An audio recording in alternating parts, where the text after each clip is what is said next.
सबसे पहले तो मैं समस्त मीडिया का धन्यवाद करता हूं जो उन्होंने इतने शॉर्ट नोटिस पर आज इस प्रेस को कवर करने के लिए आए हैं।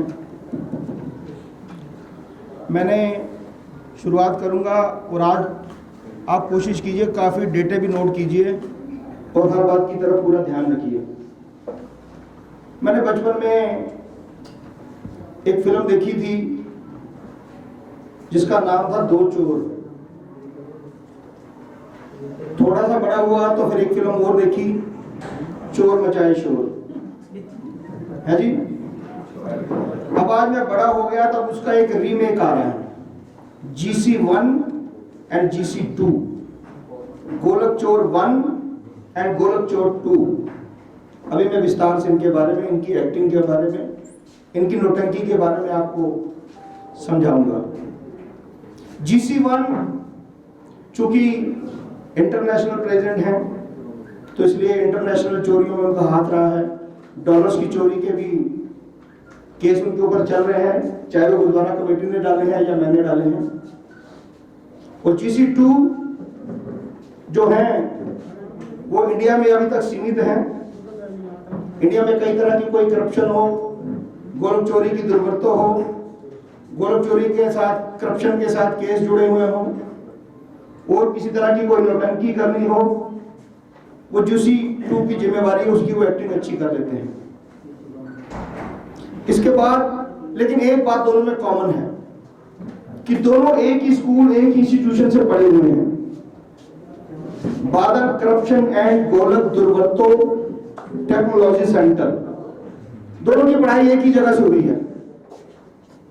क्योंकि अगर एक करप्शन करता है तो दूसरे का भी स्टाइल वही है। अगर एक किताबें छपवाता है तो वहां पर वो बुक शॉप नहीं मिलती, वो फैक्ट्री नहीं मिलती, वो एड्रेस नहीं मिलता, और चेक बना के दे दिया जाता है और पैसे गुरु की गोलक से लूट के फिर वापस मंगवा लिए जाते हैं।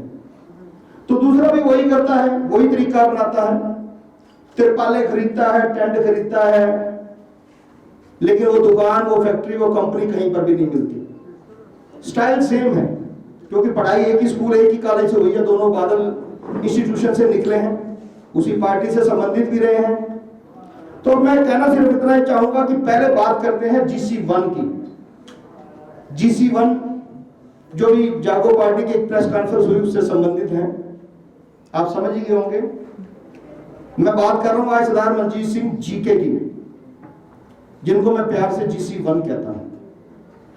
उनके ऊपर 3 केस हुए जिसको लेके मैंने कोर्ट में पहले थाने में कंप्लेंट की। थाने वालों ने जब मेरी सुनवाई नहीं की तो फिर उसके बाद मैं कोर्ट गया। कोर्ट ने उनके ऊपर किस तरह FIR दर्ज की उसके बारे में मैं बताऊंगा। उसमें 3 केस थे। एक 1 लाख कनेडियन डॉलर किसी ने बाहर से डोनेशन भेजा, जिसकी इंडियन मनी 51,57,73 रुपए बनती थी। वो गुरुद्वारा कमेटी के अकाउंट में कैश होता है।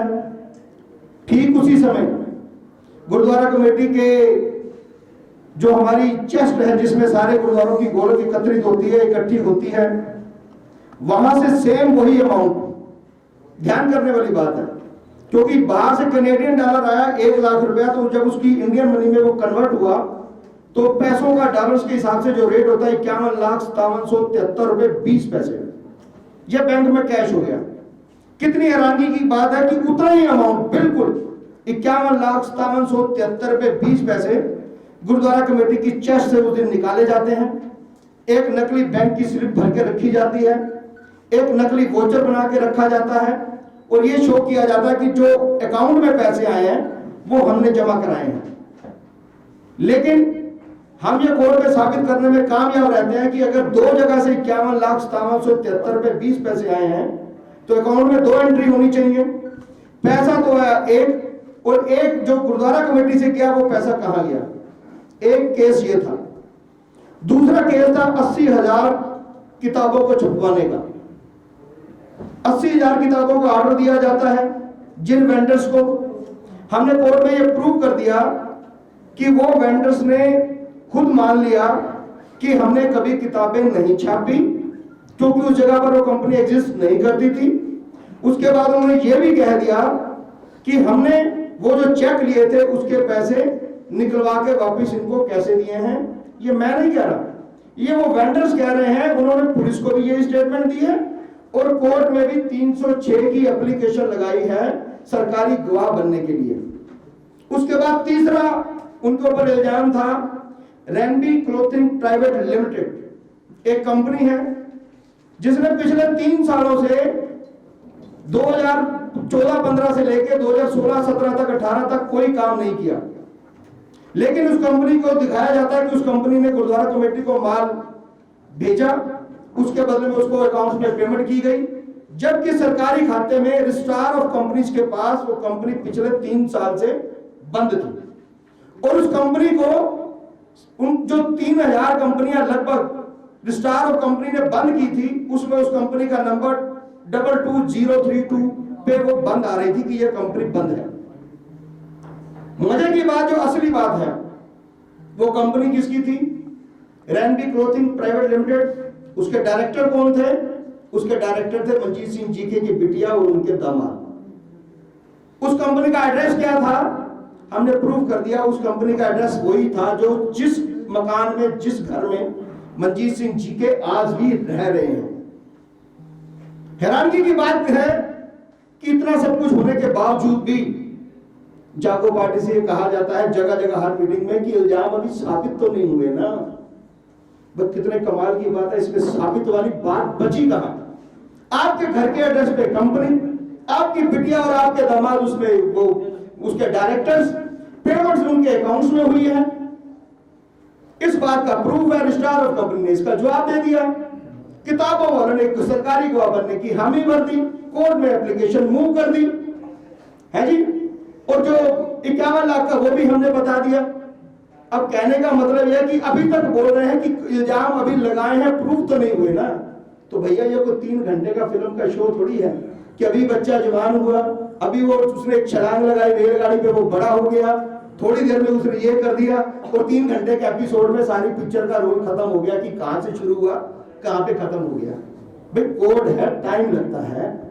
2 साल में केस इस स्टेज पर पहुंचा कि आपने पुलिस को सेट किया, पुलिस के साथ हैंड इन ग्लव्स हुए, पुलिस ने एफआईआर नहीं की, लेकिन कोर्ट ने सारे प्रूफ देख के माना कि गड़बड़ हुई है। मैं नहीं कह रहा, ऑर्डर्स बोल रहे हैं। उन ऑर्डर्स में कोर्ट ने पुलिस को बार बार फटकार लगाई है। माननीय कोर्ट ने पुलिस को फटकार लगवाई और कहा कि अगर आप एफआईआर नहीं करते तो फिर हम आपको ऑर्डर देंगे एफआईआर करने का। तो फिर एफआईआर हो गई, पुलिस के साथ फिर आपकी मिली भगत, 420 के केस में आपको एफआईआर कर दी।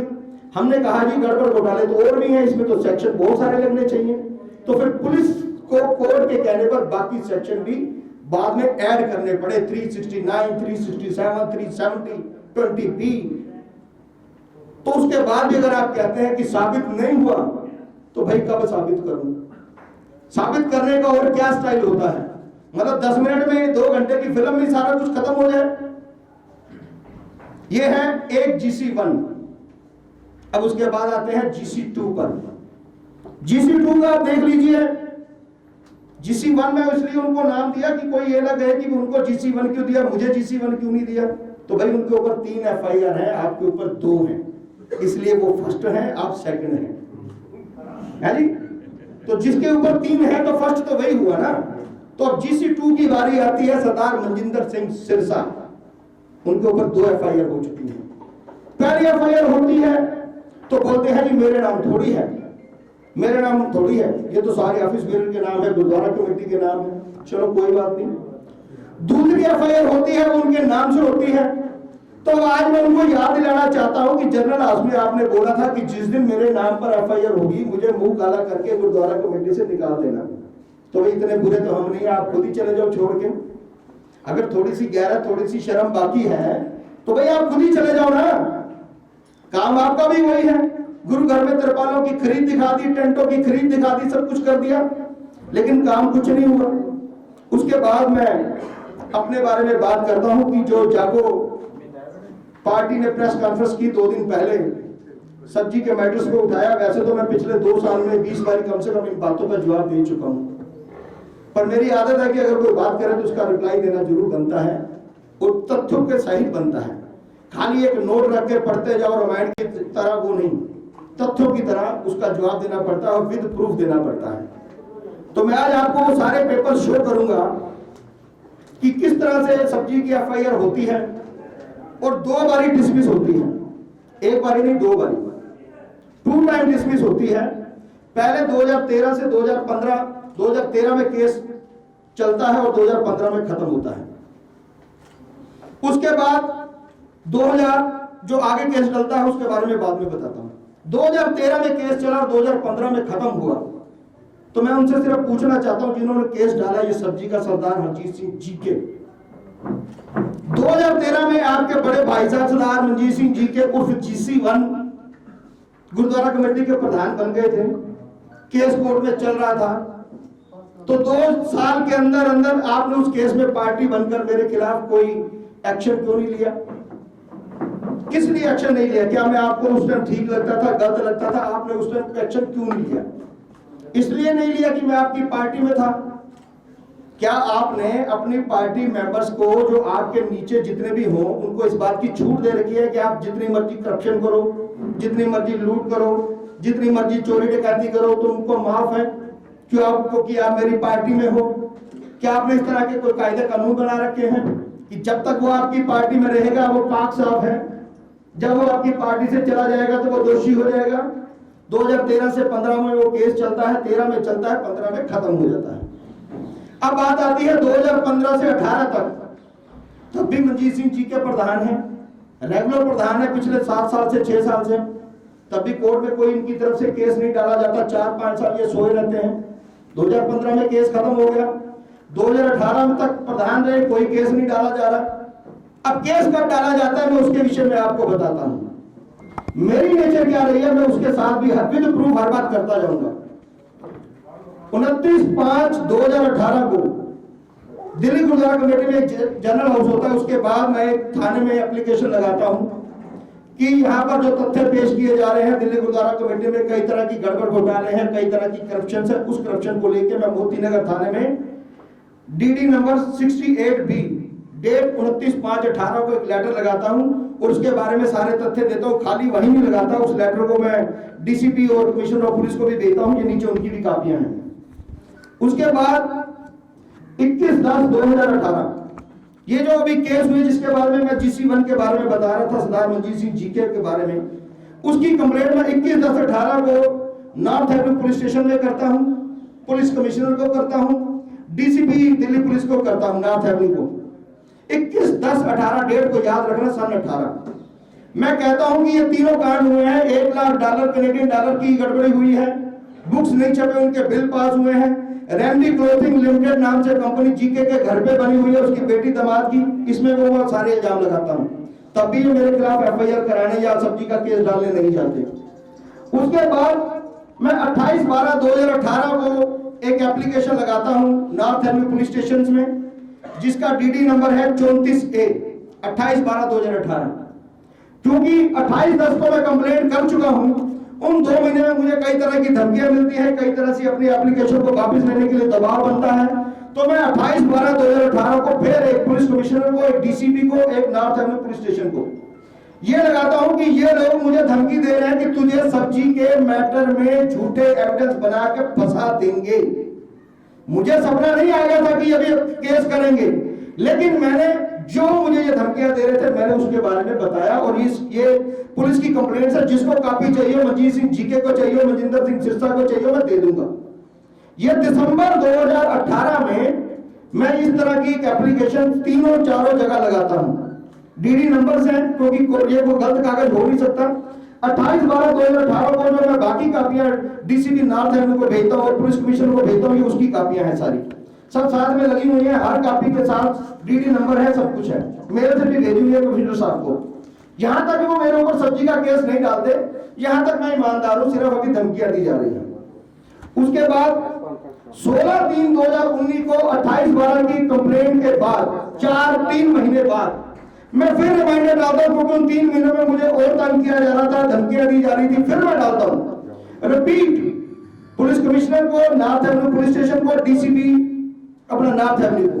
ये सबके इसका DD नंबर है 21A 16/3/2019 कि ये मुझे कह रहे हैं कि तेरे को सब्जी के मैटर में फंसा देंगे। इसमें क्लियर कट लिखा हुआ है सब्जी का मैटर कि तुझे इस मैटर में फंसा देंगे, ये कर देंगे, वो कर देंगे, फलाना। उसके बाद क्या होता है कि मैं दिल्ली गुरुद्वारा कमेटी के मौजूदा ऑफिशिएटिंग प्रेसिडेंट जो उस टाइम होते हैं हरमीत सिंह कालका, क्योंकि जीके जी को उस मैटर में जब उनके ऊपर एफआईआर हो जाती है जनवरी 2019 में, तो उनको वहां से हटना पड़ता है, शर्म के हमारे पार्टी को उनको हटाना पड़ता है। तो ऑफिशिएटिंग प्रेसिडेंट होते हैं हरमीत सिंह कालका। ये लेटर है 5/4/2019 का दिल्ली सिख गुरुद्वारा मैनेजमेंट कमेटी का हरमीत सिंह कालका का लिखा हुआ। वो इसमें लिख रहे हैं कि मुझे ऑफिस के स्टाफ ने गलत गाइड किया, मिस गाइड किया, इसलिए मैंने जो अथॉरिटी को लेटर निकाला था या कोई इंक्वायरी कमेटी बनाई थी वो मुझे गलत गाइड करके बनाई गई थी। सो जैसे ये बात मेरी नॉलेज में आई तो मैंने इस लेटर को कैंसिल कर दिया है। ये मैं नहीं कह रहा, हरमीत सिंह कालका जी कह रहे हैं, ऑफिशिएटिंग प्रेसिडेंट। और दूसरी एक बात नोट करने की और है कि तब तक मैंने श्रोमणी अकाली दल बादल ज्वाइन नहीं किया था। यह बात है अप्रैल की। मैंने ज्वाइन किया था नवंबर 2019, 5 महीने 6 महीने बाद, 7 महीने बाद। तो इसलिए मैं इनकी पार्टी का मेंबर भी नहीं था, निर्दलीय मेंबर था। उसके बाद मैं दिल्ली गुरुद्वारा कमेटी को एक आरटीआई डालता हूं। आरटीआई डालता हूं मैं 16/4/2019 को। 16/4/2019 को मैं आरटीआई डालता हूं, जिसमें मैं पूछता हूं कि क्या 2009 से 13 के बीच जब मैं दिल्ली गुरुद्वारा कमेटी में जनरल सेक्रेटरी रहा, क्या सब्जी के प्राइसिंग, उसकी क्वालिटी, उसकी क्वांटिटी में मेरा ये पहला क्वेश्चन है कि किसी तरह की कोई गड़बड़ हुई है तो आप कृपया मुझे बताएं। तो उसका जवाब ये मुझे दिया जाता है कि हमारे यहाँ आपके टर्म में जो काम हुआ था उसमें प्राइसिंग, क्वांटिटी, क्वालिटी को लेकर किसी तरह का कोई गड़बड़ घोटाला नहीं हुआ। उसके बाद दूसरा मेरा क्वेश्चन होता है कि क्या आपने रूटीन चेकिंग में इसकी जो ऑडिट वगैरह वगैरह करवाई है, तो उसके विषय में वो जवाब देते हैं कि हमारी सब ऑडिट कंप्लीट है, हमने सारे अकाउंट्स चेक कर लिए हैं, तो इसमें भी किसी तरह की कोई गड़बड़ घोटाला नहीं है। तीसरा क्वेश्चन मैं पूछता हूं कि क्या आज तक दिल्ली गुरुद्वारा कमेटी ने किसी तरह की कोई कंप्लेंट मेरे खिलाफ फाइल की है या किसी को ऑथराइज किया है, तो उसका जवाब भी वो देते हैं नहीं, ऐसा कुछ नहीं है। ये इनकी इंफॉर्मेशन ऑफिसर्स हैं अवनीत कौर, इन बातों का जवाब ये दे रही हैं, लेकिन अकेले ये नहीं दे रही। अब सबसे बड़ी बात ये है, ये जवाब कौन दे रहे हैं? ये जवाब दे रहे हैं कमेटी के 11 ऑफिसर्स, उनके डिपार्टमेंट्स की स्टैम्प्स हैं, उनके सिग्नेचर्स हैं, चाहे वो अकाउंट डिपार्टमेंट है, चाहे रिकॉर्ड डिपार्टमेंट है, चाहे जनरल मैनेजर है, चाहे परचेज मैनेजर है, चाहे कोई भी डिपार्टमेंट है, उन सबके ये सिग्नेचर्स हैं with stamp. RTI central government ने बनाई है, दिल्ली गुरुद्वारा कमेटी ने नहीं बनाई। तो आरटीआई एक तरह का सरकारी दस्तावेज हुआ जिसके विषय में आप जो भी जानकारी देते हैं वो सही होनी चाहिए। अगर आप सही नहीं देते तो सबसे पहले तो आपके ऊपर ही एक्शन होता है। उसके बाद इसको लागू मैंने नहीं करवाया। अगर दिल्ली गुरुद्वारा कमेटी ने इसमें सारे 11 ऑफिसर्स ने जवाब दिया तो किसकी कितनी मिली भगत होगी, क्या होगा, ये मैं नहीं जानता। मैंने तो आरटीआई से मांगा, उन्होंने मुझे दे दिया। इतना ही बात नहीं है, इसके बाद 24/4 उसके ये जो 16/4 है। अब इसके बाद जो मोड़ आता है कि इसके बाद हरजीत जीके मेरे खिलाफ जाता है। अब याद करो, मैं शुरू हो गया 2018 से और उसको अब याद आई मेरे खिलाफ सब्जी का केस दायर करना चाहिए। तो अप्रैल 2019 में 16/4 के बाद वो 23/4 को मेरे खिलाफ कोर्ट में जाता है सब्जी के मैटर को। अब आप ध्यान कीजिए कि 2013 से लेके 2019 अप्रैल तक इनको मैं बिल्कुल पाक साफ लगता हूं। ये प्रधान है, इनके ऊपर जब तक एफआईआर नहीं होती तब तक तो ये मेरे खिलाफ नहीं जाते। कब जाते हैं? जब एफआईआर हो जाती है, सारी चीजें हो जाती हैं, फिर 23/4 को ये कोर्ट में जाते हैं मेरे खिलाफ केस करने के लिए। हल क्या होता है?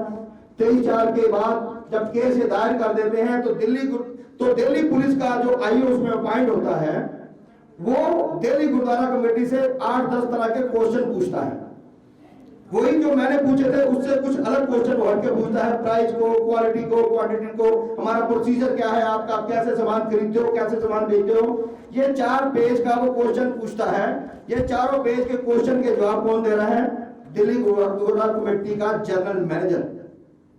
दिल्ली गुरुद्वारा कमेटी का जनरल मैनेजर। चलो आरटीआई में तो मेरी मिली भगत हो गई, आरटीआई में हो सकता है किसी वजह से उन्होंने गलत जवाब दे दिए, अब तो भाई दिल्ली पुलिस के आईओ ने पूछा, 10 सवाल पूछे, 10 सवालों के जवाब में भी आपने नक्शल में वही क्लियर किया कि हमारे यहाँ पर किसी तरह की कोई गड़बड़ घोटाला नहीं हुआ। सब्जी के मैटर में या किसी भी मैटर में हमारी ऑडिट हो गई तो हम सब बिल्कुल क्लियर है। होता क्या है कि उसके 2 महीने बाद 6/6/2019 को कोर्ट इस केस को डिसमिस कर देती है सेकंड टाइम।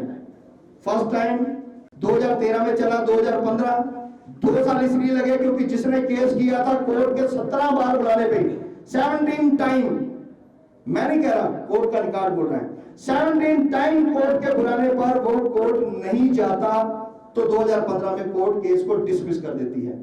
अब इन्होंने इसकी प्ली ये ली थी कि क्योंकि वो कोर्ट में सही ढंग से केस को परसू नहीं किया गया था इसलिए वो केस डिसमिस हो गया। तो भैया तुमने तो सारे जोर आजमाइश की, सब कुछ किया, तुम्हारा केस तो 2 साल भी नहीं चला, 2 महीने में डिसमिस हो गया। 23/4 को डाला, 6/6/2019 को केस डिसमिस हो गया। 2 केस डाले गए, एक 156(3) और एक 200 CRPC। 156(3) एक तरह का सरकारी केस होता है, 200 CRPC एक तरह का प्राइवेट केस होता है। आज हालात ये बन गए कि आज जो आपने मेरे ऊपर केस डाला हुआ है वो मैं आपके माध्यम से बताना चाहूंगा कि आज दिल्ली गुरुद्वारा कमेटी के जो एक्स प्रेसिडेंट और उनका भाई हरजीत सिंह जीके हैं, आज इनकी कोर्ट में प्रेयर यही है कि चलो FIR नहीं होती तो कोई बात नहीं, आप 200 CRPC के तहत जांच करनी, इंक्वायरी एक बार दोबारा करवा दीजिए। ये दोनों चीजें कैसे हमारी पिछली माननीय कोर्ट ने रिजेक्ट कर दी। भाई ये तो माननीय कोर्ट जवाब देंगे कि उन्होंने 8 पन्ने का जो जवाब लिखा, अगर कोर्ट में जज साहब ने ये 8 पन्ने का जो आंसर दिया तो उसमें उन्होंने सारे फैक्ट्स भी लिखे होंगे, क्योंकि कोर्ट की जजमेंट के हवाले तो आगे सदियों तक दिए जाते हैं, वो तो किसी के कहने पर नहीं लिखी जाती, किसी की मिली भगत पर नहीं लिखी जाती। तो ये जवाब तो इस जजमेंट से मिल जाना चाहिए कि दोनों चीजों को कोर्ट ने कहा कि इसमें जांच का भी कोई विषय नहीं है। उसके बाद आप जो इस समय केस लड़ रहे हो वो 156(3) तो आप मानते हो कि हमारी डिसमिस हो गई, FIR नहीं बनती, ये तो मैं पहले बता दूं।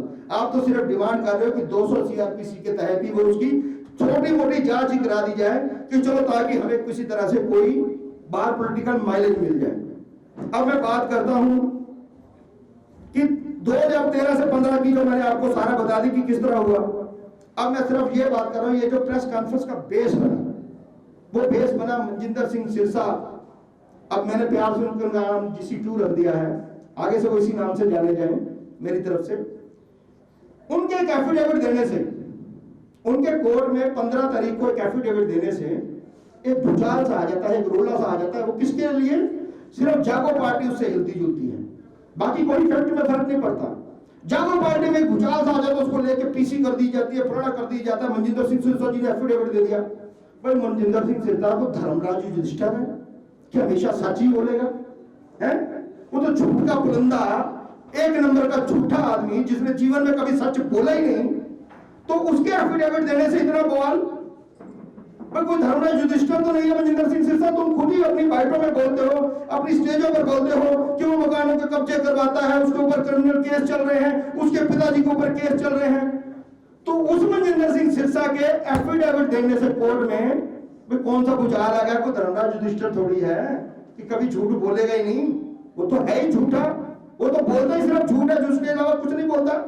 अब सवाल यह है कि सिरसा, इन्होंने क्वेश्चन पूछा उनके प्रवक्ता जी ने, क्योंकि कुछ लोग उनकी बेड़ियां में बट्टे जो नई सी कसर है वो डुबो देंगे। उनके प्रवक्ता जी ने एक क्वेश्चन पूछा कि सिरसा जी पहले नहीं बोले अब बोले हैं। तो मैं बता दूं सिरसा जी पहले क्यों नहीं बोले, अब क्यों बोले हैं। कहने का मतलब यह कि सिरसा जी पहले कोर्ट क्यों नहीं गए और अब क्यों गए हैं। क्योंकि मेरे पास कुछ ऐसे सबूत हाथ लगे सरदार मनजीत सिंह जीके के कोर्ट केस से रिलेटेड, कुछ ऐसे कागज मेरे हाथ में आए कि जिसमें जनरल सेक्रेटरी रहते हुए सरदार मनजिंदर सिंह सिरसा के भी सिग्नेचर हैं, लेकिन बड़ी सफाई से उन सिग्नेचर्स को केमिकल लगाकर, फ्रूट लगाकर उसको मिटाने की कोशिश की गई है। अब उनको भनक लग गई कि मैं जो केस का आईओ है उसके पास और जो माननीय कोर्ट है उनके पास एक एप्लीकेशन मूव करने जा रहा हूं कि इन पेपर्स की SFL से जांच करवाई जाए कि जो मैं कह रहा हूं कि वो ठीक है या गलत है। अब जब इस बात की भनक लगती है तो मुझे दबाने के लिए, प्रेशर बनाने के लिए, जैसे GC1 के भाई ने सब्जी का केस डाला प्रेशर बनाने के लिए, उसी तरह GC2 ने मुझ पर प्रेशर बनाने के लिए एक एफिडेविट फाइल कर दिया। पर मैं आज दोनों को बताना चाहता हूं कि मैं वो प्रेशर कुकर हूं जो ज्यादा प्रेशर बढ़ने से फट जाता है, लीक नहीं होता, फट जाता है। तो इसलिए गुरु घर से डरता हूं, गुरु के आगे नतमस्तक होता हूं, गुरु की संगत से डरता हूं। ऐसे प्रेशरों से डरने डरने वाला मैं नहीं हूं। तो आज मैं भी ये पूछूंगा, कल उन्होंने कुछ मतलब प्रेस कॉन्फ्रेंस में सवाल पूछा था कि ये रिश्ता क्या कहलाता है। तो भाई मुझे भी बता दो, अब तो तुम दोनों मेरे खिलाफ हो गए, अब ये रिश्ता क्या कहलाता है? अब ये बता दो कि अब तो तुम दोनों मेरे खिलाफ हो गए, अपने रिश्ते का भी तो खुलासा कर दो मेरे भाई। मुझे भी बता दो कि ये रिश्ता क्या कहलाता है।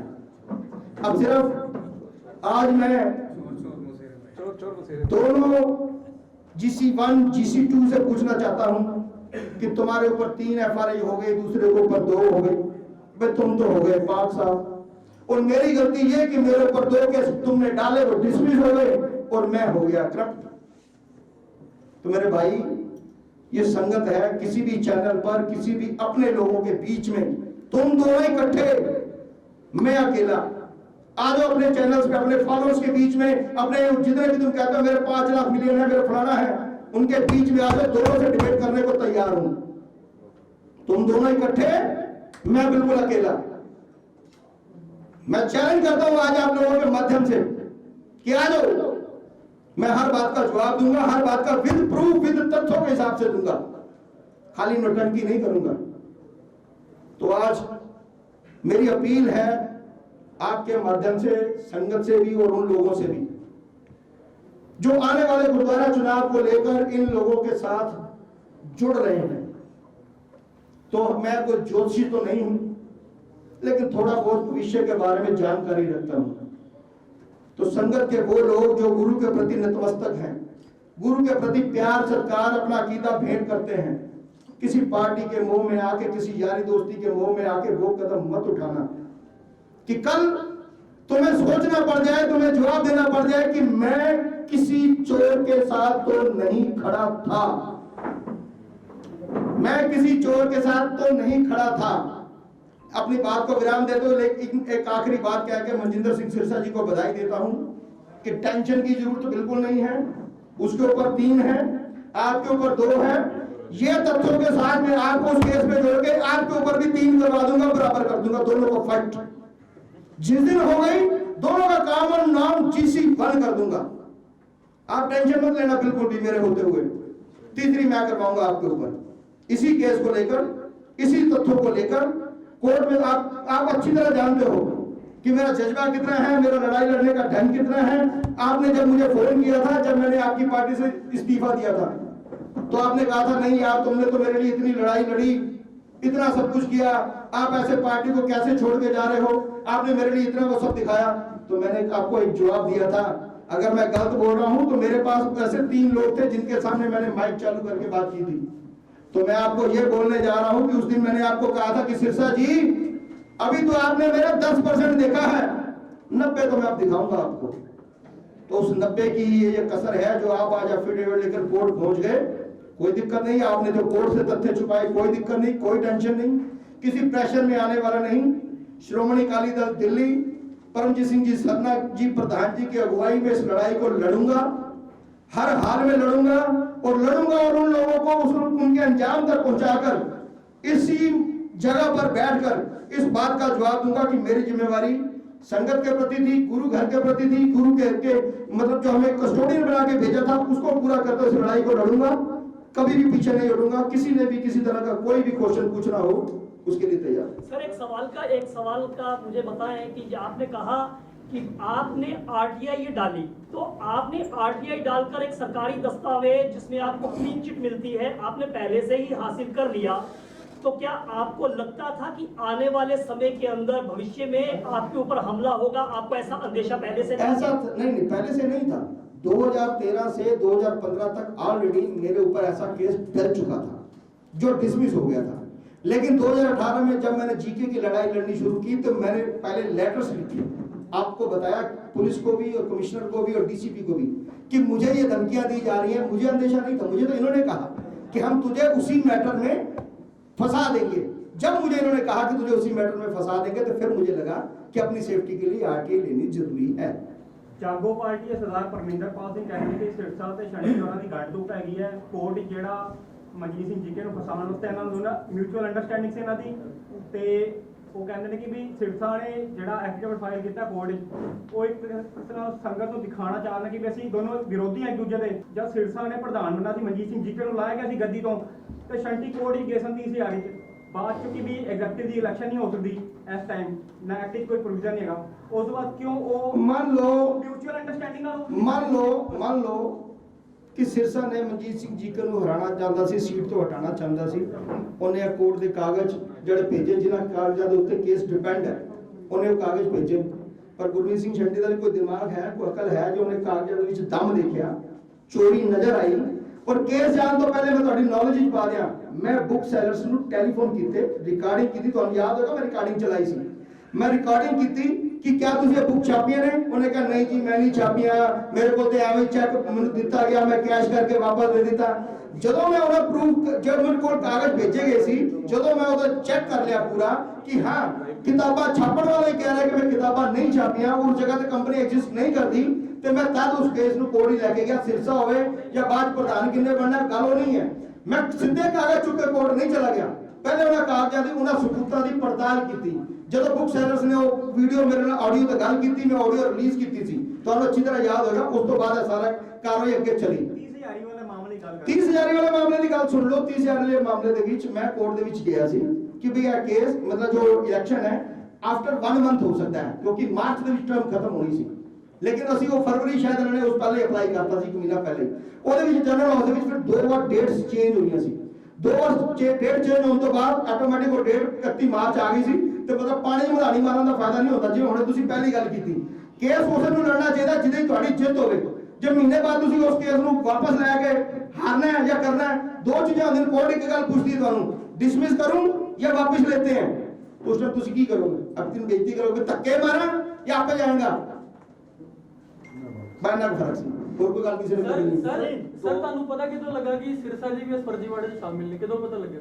ਮੇਰੇ ਕੋਲ ਜਸਟ ਸਮਝ ਲਓ ਫੈਬਰਰੀ 1 2-3 ਤਰੀਕ ਨੂੰ ਮੇਰੇ ਕੋਲ ਕੁਝ ਪੇਪਰਸ ਆਏ, ਜਿਨ੍ਹਾਂ ਦੇ ਵਿੱਚ ਮੇਰੇ ਬੰਦੇ ਨੇ ਦੱਸਿਆ, ਜੋ ਡਿਪਾਰਟਮੈਂਟ ਦਾ ਇਹਨਾਂ ਦਾ ਡਿਪਾਰਟਮੈਂਟ ਦਾ ਬੰਦਾ ਹੈ, ਉਹਨੇ ਦੇਖਿਆ ਜੀ ਇਹ ਜਿਹੜੇ ਕਾਗਜ਼ ਤੁਸੀਂ ਕੋਰਟ ਜਮ੍ਹਾਂ ਕਰਾਉਣ, ਇਸ ਚੀਜ਼ ਨੂੰ ਧਿਆਨ ਨਾਲ ਦੇਖੋ। ਇੱਥੇ ਫਲੂਟ ਲਗਾ ਕੇ ਉਹਦੀ ਫੋਟੋ ਕਾਪੀ ਕਰਾ ਕੇ ਤੁਹਾਡੇ ਕੋਲ ਆਈ ਹੈ। ਇਹ ਜਿਹੜੀ ਫਲੂਟ ਲੱਗੀ ਹੈ ਇੱਥੇ ਸਿਰਸਾ ਜੀ ਦੇ ਸਾਈਨ ਨੇ। ਸਰ ਹਰ ਵਾਰੀ ਇਦਾਂ ਹੀ ਕਿ ਹੁੰਦਾ ਹੈ, ਮਤਲਬ ਕੋਈ ਕਿਸੇ ਦੇ ਖਿਲਾਫ ਬੋਲਦਾ ਹੈ ਤਾਂ ਹੀ ਕਿਸੇ ਦੇ ਖਿਲਾਫ ਕੋਈ ਖੜਾ ਹੁੰਦਾ ਹੈ। ਦੇਖੋ ਮੈਂ ਤਾਂ ਲਗਾਤਾਰ ਇਹਨਾਂ ਦੇ ਖਿਲਾਫ ਜਦੋਂ ਬੋਲ ਰਿਹਾ ਵਾ, ਤਾਦੀ ਸਿਰਸਾ ਜੀ ਨੂੰ ਮੇਰੀ ਯਾਦ ਆਈ ਹੈ ਨਾ। ਜਦੋਂ ਦਿਨ ਰਾਤ ਉਹਨਾਂ ਦੀ ਨੀਂਦਰ ਆਰਾਮ ਹੋ ਗਈ ਹੈ, ਜਦੋਂ ਉਹਨਾਂ ਰਾਤੀ ਨੀਂਦਰ ਨਹੀਂ ਆ ਰਹੀ, ਮਾਈਗ੍ਰੇਨ ਹੈਗਾ ਉਹਨਾਂ ਨੂੰ, ਤੇ ਤਦ ਉਹਨਾਂ ਨੂੰ ਯਾਦ ਆਈ ਕਿ ਅੱਜ ਮੇਰੇ ਖਿਲਾਫ ਹੁਣ ਬੋਲ ਰਿਹਾ, ਹੁਣ ਨਵਾਂ ਕੇਸ ਲੈ ਕੇ ਜਾ ਰਿਹਾ। ਤੇ ਫਿਰ ਉਹ ਕੋਰਟ 'ਚ ਐਫੀਡੇਵਿਟ ਲਗਾਉਣ ਗਏ ਨਾ, ਪਹਿਲੇ ਤਾਂ ਕਿਸੇ ਨੇ ਮਨਾ ਨਹੀਂ ਕੀਤਾ ਸੀ। ਸਰ ਜਦੋਂ ਤੁਸੀਂ ਜੀਕੇ ਵਗੈਰਾ ਦੇ ਕੇਸ ਪਾਏ ਤਾਂ ਉਦੋਂ ਨਹੀਂ ਪਤਾ ਲੱਗਿਆ ਸੀ ਕਿ ਇਹ ਵੀ ਸ਼ਾਮਿਲ ਹੋ ਸਕਦੇ? नो अगर पता लगता तो मनजिंदर सिंह जी और सिरसा भी उसे लाइन दे विच होता पहले दिन तो ही। जब तक पेपर मेरे हाथ नहीं आएंगे, मैं विदाउट जब तक पेपर वर्क के बिना काम नहीं करता और कॉन्फिडेंट होकर काम करता, जब तक कोई कच्ची गल किसी उत्ते मतलब इल्जाम लगाना मेरी ओहदे च नहीं है। ਸਿੱਖ ਸਿਆਸਤ ਕੋਈ ਦੁੱਧ ਦਾ ਤੋਲਿਆ ਹੈਗਾ? मैं तो इस गल के बारे नहीं कह सकता, मैं अपने बारे गल कर सकता कि कदे कोई चोर किसी दूसरे चोर को इल्जाम नहीं लगाता। सरना साहब अगर 123 करोड़ जे उन्होंने खाना होता तो 123 करोड़ छड़ के ना जाते, आज जो जाएंगे 123 रुपए भी अकाउंट नहीं मिलेंगे। सर आप आज अचानक जीके को भी मैं पार्टी बना रहे हैं, इससे पहले मनजीत सिंह से अचानक नहीं बना रहा, आपके लिए भी कागज लाया हूँ, बता रहा हूँ पहले सुन तो लें आप। जी। लेकिन उससे पहले आपने कितनी कॉन्फ्रेंस करी, आज तक आपने कभी नाम नहीं लिया उनका। सर 10 बारी सुनो बता, अब यही शुरू मैंने आपने पूछ लिया। नहीं अभी मैंने तो पूछा ही नहीं। आप पूछो। तो अब अचानक ऐसी क्या बात बढ़ी, और जब आपके ऊपर बात आती है तो आप इतना। मैं ये बता रहा हूँ, मैं पहले तो ये बता दूं कि प्रेस कॉन्फ्रेंस क्यों नहीं करी। 9 महीने लगभग कोरोना रहा, फरवरी में हमारी लास्ट डेट थी, उसके बाद डेट पड़ी थी हमारी अप्रैल में। अप्रैल के बाद लगभग 11 नवंबर तक हमारी डेटें कोर्ट में पड़ती रही, उसकी कोई सुनवाई नहीं हुई, कोई फिजिकल नहीं, कुछ नहीं। उसके बाद फरवरी तक वर्चुअल हुई, मतलब वर्चुअल हुई। तो मैं ये आपको दिखाने के लिए आज लाया हूँ कि उस समय के अंदर भी, कोरोना में भी और ये वर्चुअल भी, ये 20 और 21 के ऑर्डर्स हैं। मैं रेगुलर कोर्ट में गया और मैंने कोर्ट में रिसेंटली पिछले जनवरी में अपना मंजीत जीके के पासपोर्ट सीज की एप्लीकेशन भी लगा रखी है, लेकिन जब तक मेरे पास कोई ऑर्डर नहीं आता, जो कोई केस का तसल्ली बख्श जवाब मेरे पास नहीं आता, तब तक ना मैं पीसी करता ना मैं बोलता। ये अब मेरे पास है, अब इसकी डेट है 12 मार्च की इसकी डेट है। ये सारे पेपर्स आप चेक कर लीजिए, ये कोरोना काल के हैं और फरवरी तक है, कम से कम 6 डेटें साथ पड़ी हैं और मैंने हर डेट वर्चुअल भी अटेंड की है, एक डेट फिजिकल पड़ी है, मैंने फिजिकल भी अटेंड की है जी। SSL की बार बात कर डिसमिस हो चुका है, ਤੁਸੀਂ ਕਹਿ ਰਹੇ ਹੋ ਕੇਸ ਤੇ हाँ जी। ਐਫੀਡੇਵਿਟ ਕੀਤਾ ਹੈ ਕਿ ਤੀਸਰੀ ਵਾਰ ਪਾਇਆ ਗਿਆ ਹੈ। नहीं एफिडेविट करके तीजी बारी नहीं पाया गया। नहीं, ਇਹਨਾਂ ਨੇ एफिडेविट ਇਸ ਗੱਲ ਦਾ ਦਿੱਤਾ ਹੈ ਕਿ ਮੈਨੂੰ ਵੀ ਉਸ ਕੇਸ ਦੇ ਵਿੱਚ ਇੰਟਰਵਿਨ ਕਰਨ ਦਿੱਤਾ ਜਾਏ। 2 ਵਾਰ ਤਾਂ ਡਿਸਮਿਸ ਹੋ ਚੁੱਕਾ ਹੈ। ਹਾਂ 2 ਵਾਰ ਪਹਿਲੇ ਹੋ ਚੁੱਕਾ ਹੈ। ਹੁਣ ਜਿਹੜਾ ਤੀਸਰਾ ਕੇਸ ਜਿਹੜਾ ਇਹਨਾਂ ਨੇ ਪਾਇਆ ਨਾ ਹਰਜੀਤ ਸਿੰਘ ਜੀਕੇ ਨੇ ਉੱਚਲੀ ਅਦਾਲਤ ਵਿੱਚ, ਉਹ ਪਾਇਆ ਮੇਨ 200 ਸੀਆਰਪੀਸੀ ਨੂੰ ਲੈ ਕੇ ਕਿ ਬਈ ਮੇਰੀ 156 ਦਿਨ ਵੀ ਤੁਸੀਂ ਰਿਜੈਕਟ ਕਰਤੀ ਕਿ ਐਫਆਈਆਰ ਦਾ ਕੋਈ ਕੇਸ ਨਹੀਂ ਹੈਗਾ, ਤੇ ਤੁਸੀਂ 200 ਵੀ ਰਿਜੈਕਟ ਕਰਤੀ ਵੀ ਜਾਂਚ ਦਾ ਵੀ ਵਿਸ਼ੇ ਨਹੀਂ ਹੈ। ਤੇ ਇਹ ਹੁਣ 200 ਸੀਆਰਪੀਸੀ ਦੀ ਬਾਰ-ਬਾਰ ਰਿਕੁਐਸਟ ਕਰਦੇ ਨੇ ਕਿ ਜੱਜ ਸਾਹਿਬ ਮੇਰੀ ਇਹ तो मतलब सुनी जानी चाहिए थी। ਇਹ ਕੇਸ ਇਹਨਾਂ ਨੇ ਪਾਇਆ ਜੋ ਉਹਦੇ ਜਿਹੜੇ ਉਸੇ ਵਿੱਚ ਮਨਜਿੰਦਰ ਸਿੰਘ ਸਿਰਸਾ ਯਾਨੀ GC2 ਉਹਦੀ ਪਾਰਟੀ ਬਣਨ ਵਾਸਤੇ ਜਾ ਰਿਹਾ ਹੈ। ਸਬਜ਼ੀ ਵਾਲਾ ਮਾਮਲਾ ਜੋ ਬਾਰ-ਬਾਰ ਉੱਠਦਾ, ਇਹਦੇ ਵਿੱਚ ਮੇਨ ਇਸ਼ੂ ਕਿਆ ਹੈਗਾ ਸੀ, ਸਬਜ਼ੀ ਦੇ ਜਿਹੜੇ ਬਿੱਲ ਹੈ ਉਹਦੀ ਭਾਸ਼ਾ ਨੂੰ ਲੈ ਕੇ, ਤੇ ਕੀ ਉਹ ਕੋਰਟ ਵਿੱਚ ਉਹ ਬਿੱਲ ਪੇਸ਼ ਕੀਤੇ ਗਏ ਜਾਂ ਕੋਰਟ ਦੇ ਵਿੱਚ ਆਲਰੇਡੀ ਉਹ ਬਿੱਲ 2013 ਤੋਂ ਹੀ ਡਿਪੋਜ਼ਿਟ ਨੇ। ਨਹੀਂ ਇੱਕ ਉਹ ਕਹਿੰਦੇ ਸੀ ਕਿ ਇਹਦੀ ਭਾਸ਼ਾ ਪੜ੍ਹੀ ਨਹੀਂ ਜਾਂਦੀ, ਕਿ ਅਸੀਂ ਕੋਰਟ ਵਿੱਚ ਇਸ ਤਰ੍ਹਾਂ ਅਸੀਂ 2013 ਤੋਂ ਹੀ ਉਹ ਡਿਪਾਰਟਮੈਂਟ ਉੱਥੇ ਕੋਰਟ ਦੇ ਵਿੱਚ ਉਹ ਪੇਪਰ ਸਬਮਿਟ ਨੇ। ਪਹਿਲੀ ਗੱਲ ਉਸ ਦੇ ਨਾਲ ਅਸੀਂ ਜਦੋਂ ਪਹਿਲਾ ਕੇਸ ਰਿਜੈਕਟ ਹੋਇਆ ਸੀ 2000 ਆਪਣਾ ਹਰਜੀਤ ਸਿੰਘ ਜੀਕੇ ਦਾ, ਤੇ ਅਸੀਂ ਉਸ ਵੀ ਸਾਰੀ ਡਿਟੇਲਸ ਉਹਨਾਂ ਨੂੰ ਦਿੱਤੀ ਸੀ ਕਿ ਉਹਦੇ ਥੱਲੇ ਕਿਹੜੇ ਅਫਸਰ ਦੇ ਸਿਗਨੇਚਰ ਨੇ, ਕਿਹੜੇ ਅਫਸਰ ਨੇ ਉਹਨੂੰ ਵੈਰੀਫਾਈ ਕੀਤਾ ਹੈ, ਭਾਵੇਂ ਅਕਾਊਂਟ ਡਿਪਾਰਟਮੈਂਟ ਹੈ ਤੇ ਭਾਵੇਂ ਪਰਚੇਜ ਡਿਪਾਰਟਮੈਂਟ ਹੈ। ਉਹ ਸਾਰੀਆਂ ਚੀਜ਼ਾਂ ਇਸ ਕੋਰਟ ਦੇ ਆਰਡਰ ਦੇ ਵਿੱਚ ਲਿਖੀਆਂ ਨੇ ਕਿ ਸਾਰੀ ਚੀਜ਼ਾਂ ਵਿਦ ਪ੍ਰੋਸੀਜਰ ਵਿਦ डिटेल्स ने, इस करके रिजेक्ट किया जाता है। सर आपने मांगी एसएसएल की रिपोर्ट के लिए, जांच के लिए? अब आईओ के पास 12/3 से पहले हमने एप्लीकेशन फाइल करनी है, क्योंकि 12/3 है नेक्स्ट डेट, उससे पहले हमारे पास समय है और साथ में कोर्ट को भी फाइल करनी है, कॉपी देनी है, जिसकी अगली सुनवाई 12/3 को ही होगी, उससे पहले नहीं हो सकती। ਸਰ ਤੁਸੀਂ ਕਿਹਾ ਸੀ ਜਦੋਂ ਇਹਨਾਂ ਟੈਂਡਰ ਮਤਲਬ ਜੋ ਇਹਨਾਂ ਨੇ ਟੈਂਡਰ ਬਣ ਰਿਹਾ ਖਤਮ ਹੋ ਜਾਏਗਾ, ਉਸ ਤੋਂ ਇੱਕ ਦਿਨ ਬਾਅਦ ਤੱਕ ਇਹਨਾਂ ਨੂੰ ਮੈਂ ਕਮੇਟੀ ਦੇ ਨਹੀਂ ਬੈਨ ਦਵਾਂਗਾ। ਬਿਲਕੁਲ। ਤੇ ਸਰ ਜਿਹੜੇ ਇਲੈਕਸ਼ਨ ਰੁਕਵਾਉਣ ਦੇ ਜਿਹੜੇ ਕੰਡੇ ਨੇ ਇਹਨਾਂ ਦੇ, ਉਹਨਾਂ ਨੂੰ ਲੈ ਕੇ ਤਾਂ ਤੁਹਾਡਾ ਕੀ ਰੁਕ? सर मेरा ਉਹਦੇ ਚ ਇੰਨਾ ਹੀ ਕਹਿਣਾ ਹੈਗਾ ਕਿ ਜੋ ਇਸ ਟਾਈਮ ਇਲੈਕਸ਼ਨ ਡਿਪਾਰਟਮੈਂਟ ਪ੍ਰੋਸੀਜਰ ਜੋ ਉਹਨਾਂ ਨੇ ਅਡਾਪਟ ਕੀਤਾ ਔਰ ਜੋ ਸ਼ੈਡਿਊਲ ਉਹਨਾਂ ਨੇ ਕੋਰਟ ਦੇ ਵਿੱਚ ਫਾਈਲ ਕੀਤਾ, ਉਹਦੇ ਵਿੱਚ ਕਲੀਅਰ ਕੱਟ ਹੈ ਕਿ ਅਸੀਂ ਇੰਨੇ ਦਿਨ 71 ਦਿਨ ਲਗਭਗ ਵੋਟਾਂ ਬਣਾਈਆਂ, ਉਹਨਾਂ ਨੇ ਡੇਟ ਮੈਂਸ਼ਨ ਕੀਤੀ ਹੈ। ਇਸ ਤੋਂ ਬਾਅਦ ਅਸੀਂ ਫਲਾਣੀ ਡੇਟ ਨੂੰ ਇਹਦਾ ਵੋਟ ਦੀ ਜਿਹੜੀ ਆਪਣਾ ਲਿਸਟ ਹੈ ਉਹਨੂੰ ਮਤਲਬ ਪ੍ਰਕਾਸ਼ਿਤ ਕਰਾਂਗੇ, ਮਤਲਬ ਪਬਲਿਸ਼ ਕਰਾਂਗੇ। ਉਸ ਤੋਂ ਬਾਅਦ ਉਹਨੇ ਲਿਖਿਆ 1 ਅਪ੍ਰੈਲ ਤੋਂ ਨੋਮੀਨੇਸ਼ਨ ਹੋਏਗਾ, 8 ਅਪ੍ਰੈਲ ਤੱਕ ਨੋਮੀਨੇਸ਼ਨ ਹੋਏਗਾ, 9 ਤਰੀਕ ਨੂੰ ਉਹਦਾ ਮਤਲਬ ਸਕੂਟਨੀ ਹੋਏਗੀ, 10 ਤੋਂ 11 ਨੂੰ ਉਹਦੀ ਵਿਡਰਾਲ ਹੋਏਗੀ, ਉਸ ਤੋਂ ਬਾਅਦ 25 ਤਰੀਕ ਨੂੰ ਇਲੈਕਸ਼ਨ, 28 ਤਰੀਕ ਦਾ ਰਿਜ਼ਲਟ। ਕੋਰਟ ਵਿੱਚ ਜਦ इलेक्शन डायरेक्टर गुरुद्वारा ने वो शेड्यूल फाइल करता है तो मुझे लगता है नोबडी कैन चैलेंज और ना इन्हें एप्लीकेशन उसे एंटरटेन हो रही है। सर इन केस अगर बच जाते हैं फिर सर इन केस है तो कुछ जवाब नहीं, इन केस है तो भी नहीं पता कि अगला साल आना कि नहीं आना। Thank you ji. Okay thank you.